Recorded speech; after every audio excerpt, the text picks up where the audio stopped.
लब्धिसार ग्रंथ में स्थितिकांड घात का स्वरूप निम्न प्रकार बतलाया है। पंडित टोडरमल जी ने लब्धिसार ग्रंथ शुरू करने के पहले लब्धिसार भूमिका लिखकर उसके बहुत सारे प्रोसेसेस वहाँ समझाए। उसी में ये बात उन्होंने वहाँ लिखी है। जिसके पास पुस्तक है वो 23 नंबर के पेज पर देख लो, इन्वर्टेड में उसी को डाला है कि स्थिति सत्व, सत्व ने सत्ता में जो निषेक है उनकी कितनी स्थिति है, अर्थात सत्ता में पड़े हुए कर्मों की स्थिति, उसमें से एक एक समय व्यतीत होने पर, यानी जैसे एक एक समय बीत जाएगा तो क्या होगा, नीचे का एक एक निषेक गल जाएगा। क्यों? क्योंकि जितनी स्थिति है ना उससे कम बंध हो रहा है, तो प्रति समय एक एक का जब उदय होकर वो गल जाएगा।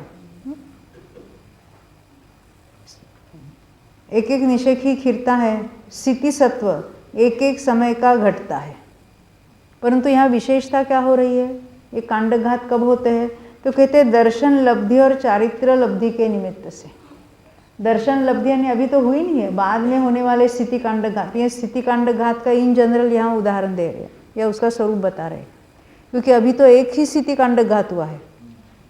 जब वो अनिवृत्तिकरण आदि ऊपर के करण परिणामों में चलेगा तो हर अंतर्मुहूर्त में एक स्थिति कांडघात, दूसरे अंतर्मुहूर्त में और एक स्थिति कांडघात, तीसरे में और एक, ये तो गाड़ी चलती चली जाएगी।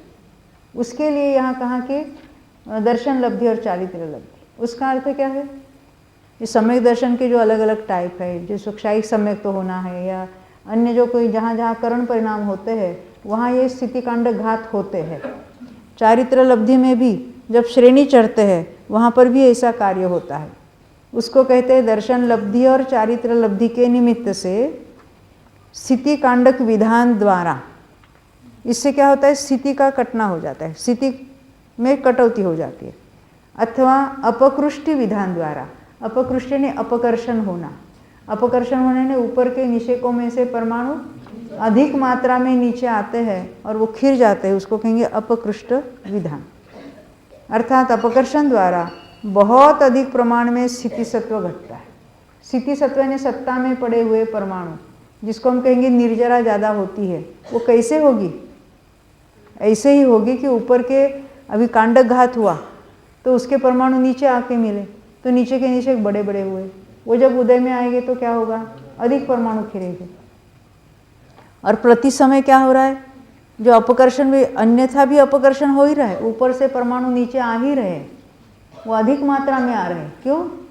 ऐसा ही वो तत्व विचार का और वो स्वसन्मुखता का ऐसा ही विशेष है कि उसके निमित्त से वो अपकर्षण होने वाले परमाणु ज़्यादा नीचे आते हैं और वो खिर जाते हैं, यानी सत्ता में से बहुत कर्म खिरते चले जाते हैं, निर्जरा होती है। ये निर्जरा अभी यहाँ शुरू नहीं हुई है, भूमिका में तो आगे जो जहाँ जहाँ स्थिति कांडघात होता है उसकी यहाँ उन्होंने चर्चा की है।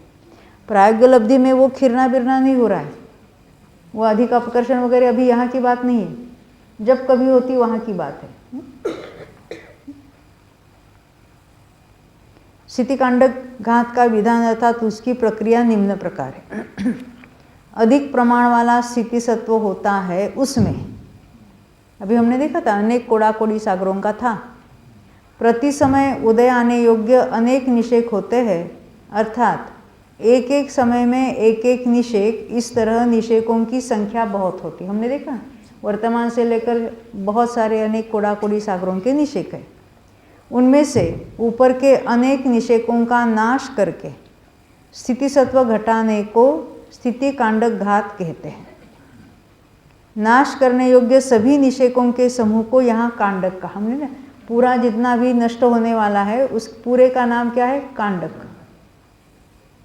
कांडक के निषेकों के सभी परमाणु शेष निषेकों में आवली प्रमाण ऊपर के निषेकों को छोड़कर अर्थात अतिस्थापनावली छोड़कर नीचे के सभी निषेकों में निक्षेपण किए जाते हैं, उसमें आ मिलते हैं।